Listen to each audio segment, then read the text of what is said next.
Hello and welcome to mathematics series of 10th class term 2 arithmetic progression. Part 1 expected questions. Now this is AP. What is an AP? Arithmetic progression होता क्या है, series कैसी होती, जैसे 1 3 5 7 जिसमें difference एक जैसा हो. यहाँ पर A जो है 1 है, D 2 है, डिफरेंस 2 है, कॉमन डिफरेंस, और लास्ट टर्म 19 है. तो ये होता है अर्थमेटिक प्रोग्रेशन सीरीज. इसका अब कौन सी रकम है, ए एन nth टर्म निकाल सकते हो या सम भी निकाल सकते हो. तो these are the important formulas. L A N T N A की बात है, A plus N minus 1 into D. N मतलब नंबर ऑफ टर्म्स, ए मतलब फर्स्ट टर्म, डी मतलब common difference. S N sum जो निकालना हो तो N by 2 into A plus L कर लो, और या एल की वैल्यू ऊपर जो है लास्ट टर्म की ए प्लस एन माइनस यहाँ रख लो, तो एक नया फार्मूला आ जाता है, n by 2 into 2 a plus N minus 1 into d. जब एल नहीं दी गई है, अगर एल दी गई है तो बड़ा छोटा सा क्वेश्चन बन जाता है, और एल नहीं दी गई है तो फिर ये फार्मूला लगता है. तो इसमें जो एपी होती है, अभी मैंने बताया 1 3 5, वैसे ही हम लिख सकते हैं A plus D, A plus 2 D. तो डी यहाँ कॉमन डिफरेंस होता है. डिफरेंस कितना है उसमें, हर दो रकमों में या टर्म्स में, और ए फर्स्ट टर्म होती है, और लास्ट जो होती है A plus N minus 1 into D होती है. तो ये फार्मूले हैं. अब हम क्वेश्चन करेंगे. अभी हम आज ए एन के शॉर्ट आंसर टाइप हैं, ए एन वाले क्वेश्चन करेंगे. ए एन टी एन भी बोलते हैं, एल भी बोलते हैं, A plus N minus 1 into D, इसके क्वेश्चन करेंगे.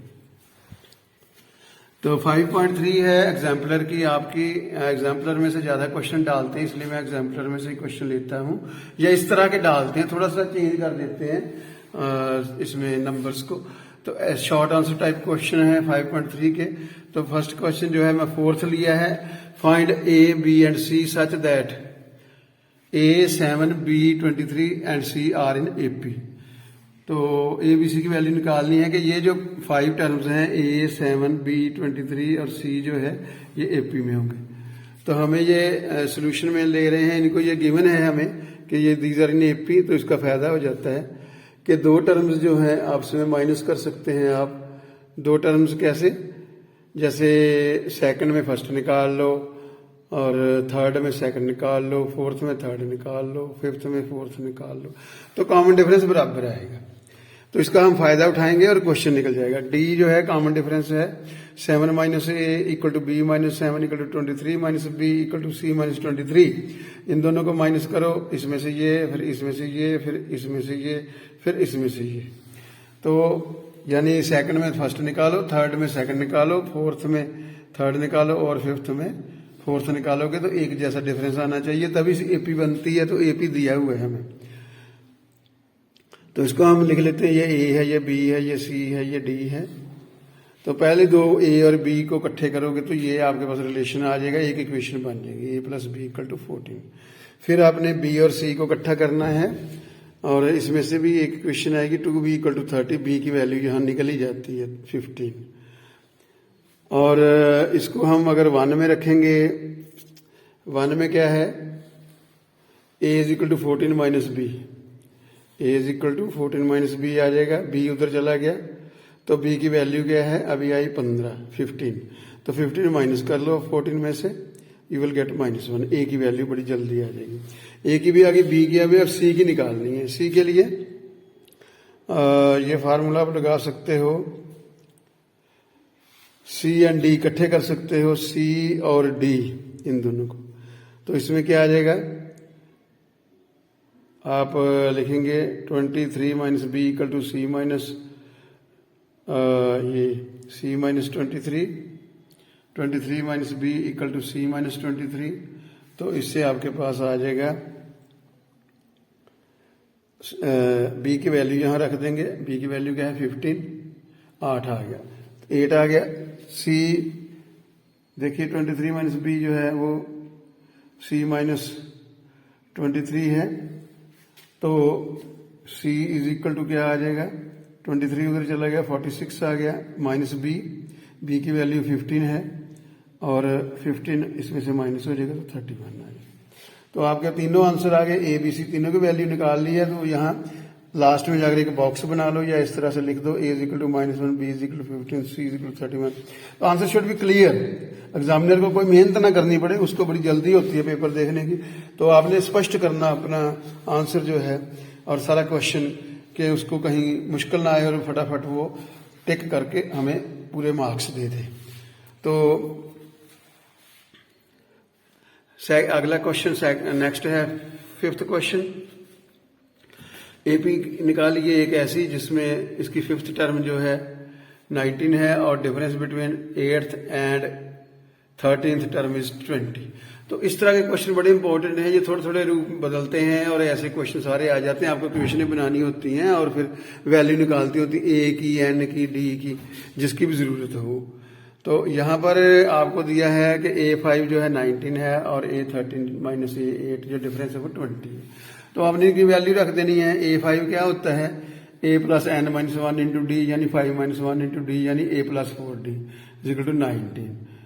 तो इधर से इधर लिखोगे A प्लस 12D, 13 का 12 बन जाएगा और 8 वाले का 7 बन जाएगा और इसको दोनों का डिफरेंस जो है वो 20 है। तो आपने अगर डिफरेंस 20 है यहाँ पर डिफरेंस डालना चाहिए, माइनस यहाँ प्लस लिखा गया है तो यहाँ पर हमने डिफरेंस डालना है। ये 13 माइनस A18 है तो ये माइनस हो जाएगा, ये भी माइनस हो जाएगा प्लस का। तो ये आपके पास माइनस कॉमन यहाँ निकाला गया है और आप खुला भी लिख सकते हो इसको खोल कर भी, और ये हो जाएगा A plus 12D minus A minus 7D, 12 में 7 गया 5 आ गया, 5D इज इक्वल टू 20, तो D इज इक्वल टू 4 आ गया। यहाँ D की वैल्यू निकल गई, D की वैल्यू इधर डाल दो इस साइड पर। यहाँ पर हमें D की वैल्यू चाहिए थी, A plus 4D is equal to 19 है तो A plus 16 is equal to 19, तो A आ गया 3, D आ गया 4। तो A 3 है, मतलब फर्स्ट टर्म 3 है, तो 3 फिर 4 डालो 7, फिर 4 डालो 11, फिर 4 डालो 15, इसमें ऐड करते जाओ और you will get series 3, 7, 11, 15 is the answer. Next, एक ट्रायंगल दी गई है, उसके एंगल जो है AP में है और आपने ध्यान से पढ़ना है, जो जो कहता है वैसी वैसी शर्तें लगाते जाना है, इक्वेशन बनाते जाना, हल करनी है आपने, सॉल्व करनी है और आप बड़े आराम से क्वेश्चन कर पाएंगे। बड़े आसान से होते हैं ये क्वेश्चन, इसमें कोई कंफ्यूजन नहीं होती, पर आपको प्रैक्टिस की जरूरत है। You have to make a lot of practice for mathematics. तो ABC मान लो ट्रायंगल के एंगल हैं और ABC है AP में है, इसका मतलब है कि बीच वाली जो रकम होती है वो डबल होती है दोनों के जोड़ के। तो हमने ऐड किया इसका, यानी A minus B equal to C minus b होता है, A minus b is equal to C minus b होता है इसका, A minus b is equal to C minus b हो जाएगा, AP में है। तो इसका मतलब है ये 2B जो है ये हो गया A प्लस C।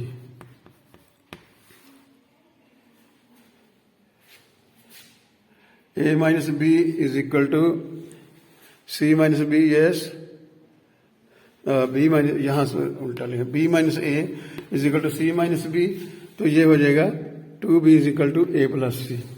तो ये फार्मूला एक बन गया। दूसरा, आपको पता है कि तीनों जो सम है, एंगल सम प्रॉपर्टी है ट्रायंगल के, तीनों एंगल का सम 180 होता है, तो इसको आपको काफी फायदा हो जाएगा। अब देखिए ABC और the triangle angles of the triangle, then ABC are in AP, so B is equal to A plus C by 2 अभी किया हमने, या A plus C is equal to 2B first equation.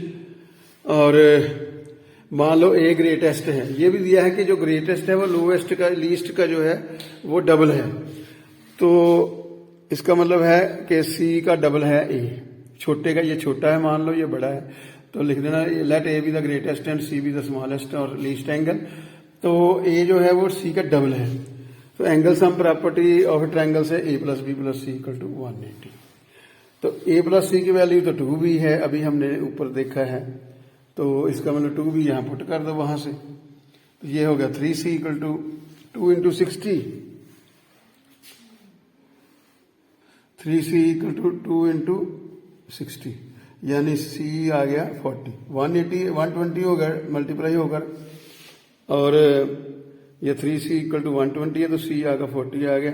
40 से इसका मतलब है a कितना हो गया 2c कितना हो गया 2 इंटू 40 80। ऊपर कंडीशन सारी आ चुकी हैं, तो सारे ये आपके जो एंगल हैं मिल गए हैं। a तो 80 है, b जो है वो 60 है और c जो है 40 है। फिर एक बार a plus B plus C is 180 degree and 2b is equal to A C, A plus C है तो इनको यूज करके हमने a is equal to 2c आ जाता है, और a plus B plus C 180 है, a प्लस सी 2b ऊपर आया है तो 2b प्लस b जो है 180 हो गया, यानी b की वैल्यू 60 डिग्री आ गई। सो इससे हम सॉल्व करेंगे क्वेश्चन, तो बड़ी जल्दी से a प्लस सी 2b है, 2c इसकी वैल्यू एक ही है तो 2c प्लस सी 3c 120 आ गया और ये c 40 आ गया। तो इस तरह से वैल्यू तीनों आ गई हैं। ये आंसर लास्ट में आपने लिख देना है, क्लियर करना है, कोई इसमें कंफ्यूजन नहीं होनी चाहिए, and you will definitely get more marks. The examiner will be happy to see the clear work of mathematics, clean and clear everything. So hope you will enjoy it and you might have learned and might have understood all the questions. Now we will be continuing with the series arithmetic progression. In next video we will be having 5.4 long answer type question in which this sum formula will also be used. तो ये आपने याद कर लेने फार्मूले अच्छे से, learn by heart and you will surely gate very good percentage. Thank you. Have a nice day.